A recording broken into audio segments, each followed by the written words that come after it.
Hello, I'm Colin Hanratty from hostelworld.com, and here are 10 things you need to know about Dublin.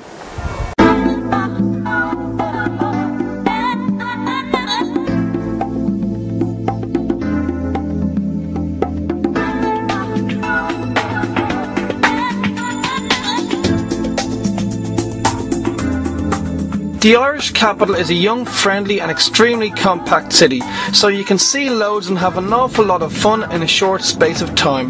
Getting more and more multicultural every day, Dublin is the home of Guinness, the birthplace of some of the world's best known writers and musicians, and its nightlife is legendary around the world. Now, here is the first of those 10 things.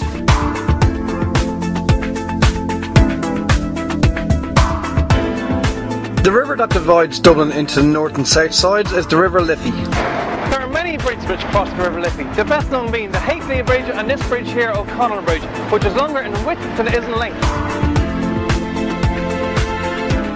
Landmarks north of the Liffey include the Customs House and the Spire, while south of the river Dublin Castle and Christchurch Cathedral are two of Dublin's best known buildings. And the great thing about Dublin is, because it is so compact, you can walk from Henry Street on the north side to Grafton Street on the south side in less than 10 minutes. These are the Bus, a light rail network called the Dart, which serves many of Dublin's coastal suburbs, and this, the Luas, which is Dublin's newest mode of public transport. There are two lines now, they don't connect, but there are still some very handy stops, namely at both of Dublin's main train stations and at the Museum of Decorative Arts and History.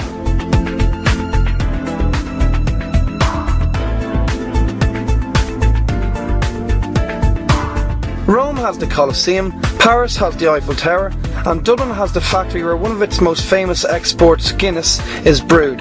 At this world-class attraction you can discover how the famous drink is made and see many of its most famous adverts. You even get to pull your own pint. And the highlight of the visit to the Guinness Storehouse is the complimentary pint of Guinness you get here in the Gravity Bar on the 7th floor, which overlooks the entire city.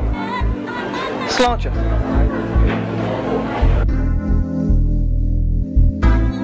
Naturally, there's a lot more to see in Dublin than a brewery.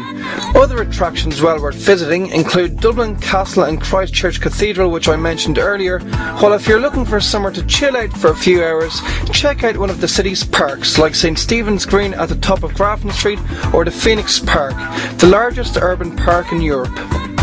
Another place not to miss is this place, Trinity College. It's right in the middle of the city centre. It's home to one of the oldest books in the world called the Book of Kells, and past pupils include Oscar Wilde and Samuel Beckett.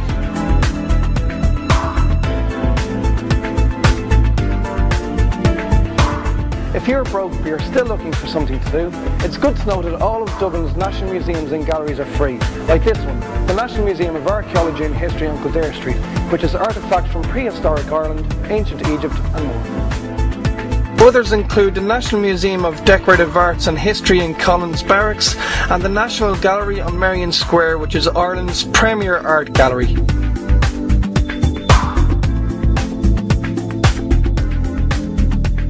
James Joyce, Jonathan Swift and Bernard Shaw all called Dublin home in the past, and present natives include Sinead O'Connor, U2 and Bob Geldof. There are statues of the famous writers at different locations throughout the city, while an entire wall is dedicated to the city's most famous singers in Temple Bar.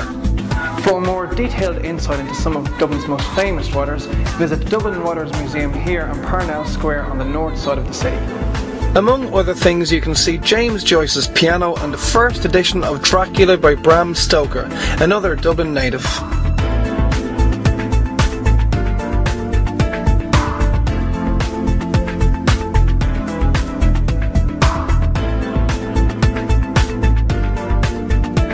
If you have the time when you visit Dublin, try and visit some of the city's suburbs, like this one called Howth, a fishing village on the north side of the city. It's in this suburb that both locals and tourists come to feed the seals, as well as walk over Howth Head for breathtaking coastal views. Also north of the Liffey is Malahide, which is known for its cafes and restaurants, and Portmarnock, which is popular for its beach. On the city's south side you'll find Ranelagh, an area of Dublin well known for its nightlife, and Dunleary, a suburb popular at walkers who flock there in the evenings for its long pier. It's also one of the best places in the city to catch a sunset. Howth, Malahide, Portmarnock and Dunleary are all served by the Dart, while Ranelagh is just 10 minutes from the city centre on the Green Lewis line.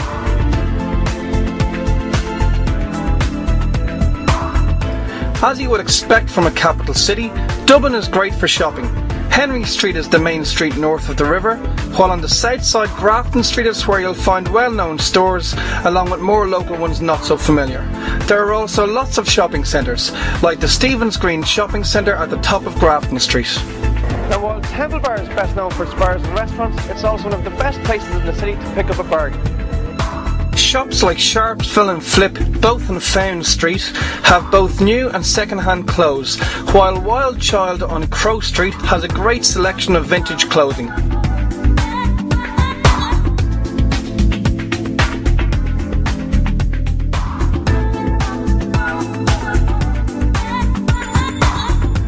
All over Dublin, restaurants promote early bird specials. Starting around 5 p.m. and ending any time around 7:30 p.m, these are usually deals where you get a starter and a main course for anything between €9 and €20. One of the most popular in town is Shane Max at the gates of Dublin Castle, while on Parliament Street, Da Pino, Ciao Bella Roma and Cafe Topless all do extremely reasonable deals. If you're too late for an early bird but you're still looking for somewhere relaxed and inexpensive to eat, try this place. It's called the Elkington Castle and Temple Bar. They've got a great selection of salads and burgers, and their chicken wings are legendary here in Dublin.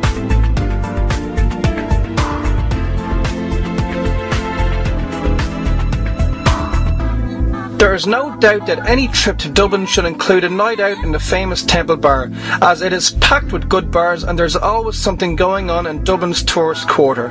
But it is quite touristy here and you won't find many locals. Instead you'll find them here on South William Street, which is one of the liveliest strips in the city. Now south of the River Lithia, and here you'll find bars to suit all tastes. These include bars like Dakota and South William, which should both be checked out.